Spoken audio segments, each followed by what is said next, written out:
So I heard the term starving artist and it actually scared me. Like, I want to be more secure, I'll go into business instead of becoming an artist. But then people look at me and think I'm starving anyway, so it just kind of worked out.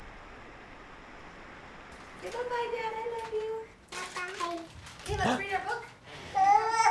I know, you bumped your head. I was just being here.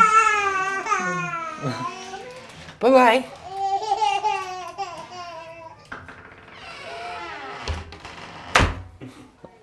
Yeah, she's not happy about it. Like, I made a goal to be in here every day. Like, except for Sunday, and so I get up early, I come in, I paint. Recently, my wife and I did kind of like a long-term goal-setting thing where we said, where do we want to be in like 3 years, and what do we want to have accomplished, have done? Some of the goals were, I want to be able to pay for graduate school with the money that I make from art. So that informs then that I need to be doing more art and to be doing quality work art if I want that to happen. And I guess good art is a little bit ambiguous. Like, what is good art? It like changes. Good art for me is something that resonates with me. It's something that I think relates. It shows skill, it shows thought, it shows effort and execution. And so for me, producing good art is me producing things that I feel like I would want to hang on my wall, something that's meaningful to me, which is animals and wildlife and landscape, but refined, that shows skill. So I need to develop those skills. Look at that. That looks really good. Yeah. And that's nice. I know, it's like worked out. Where I started with art is convenience of medium. So as a toddler, that was probably dirt. I don't remember that too much. And then it was markers and colored pencils and crayons. As a kid, you're always doing something artsy in every class that you take. And then it turned into like, because everybody was doing it, when you get better at it, people notice that. And I think it was at first a form of feeling important, that my peers could recognize that I was doing something that they perceived as valuable. I also felt then valued because my peers valued my work. And so I think that's kind of where it started, is creating these drawings or sharing things with people because I felt valued when they valued my work. But there came a point where that had to change. You can't always be making artwork that just appeals to other people. And so I was looking for a way that my imagination could meet reality. Your imagination can do things that are really, really difficult and almost impossible to do in reality. And what I found was that art for me was that bridge between what I was thinking and feeling and experiencing to what then I could put out so that other people could think and feel and experience it.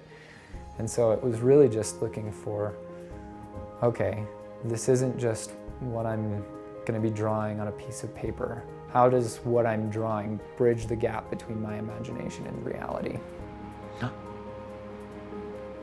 Being a husband and a father, you have to think about, how am I going to be able to provide for my family? And I realized that if I was going to decide to do art, the art would have to be the way that I would provide for my family. And so I've been selling artwork. Now, it's not where I want to be. I don't feel like I've arrived with my professional career, but I decided that what I want to do now is practice being a professional. It's actually a really sweet project. So like the center stage stuff will come through the office and it'll get assigned to different interns to do like ideas and kind of mock-ups of what the posters and promotional materials will look like. And so the one for Christmas came to me of just being able to present some ideas, and so I sketched some out and went to my supervisor with them, and one of them was a painting.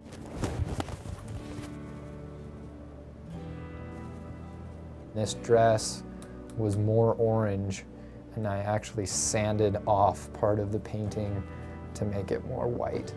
I suggested that we do this style of painting that I've worked on before, and they liked it and they accepted it. And so but they wanted it really pretty quickly. So I did the whole painting for that project in about 6 hours, just from 6 till midnight, and then it was due the next day.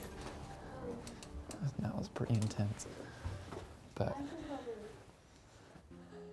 there are very few projects where I feel like I've had the initial idea and then in the learning process and execution of it turn out the same way that I envisioned it. When that does happen, where you feel like the end product meets the initial needs or fulfillment that the idea required, it's extremely rewarding because you feel like you've accomplished something that otherwise wouldn't have existed at all, and that you thought of it and that you were the vehicle of making that happen was pretty cool.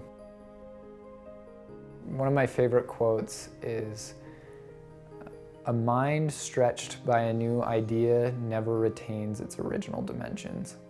If I can look for opportunities to create wherever I'm at with whatever I have, then my capacity to create will become greater in the things that I want to create. If I go out and I'm camping and I stack some rocks and bring organization to this organic matter, then I'm learning how to see things differently. And so when I go back to what I want to be creating in a painting, then I can take that same principle of changing my paradigm and apply it to the things that I want to see differently. And I think that's the benefit that comes from constantly creating and not limiting yourself to what you can create or create with.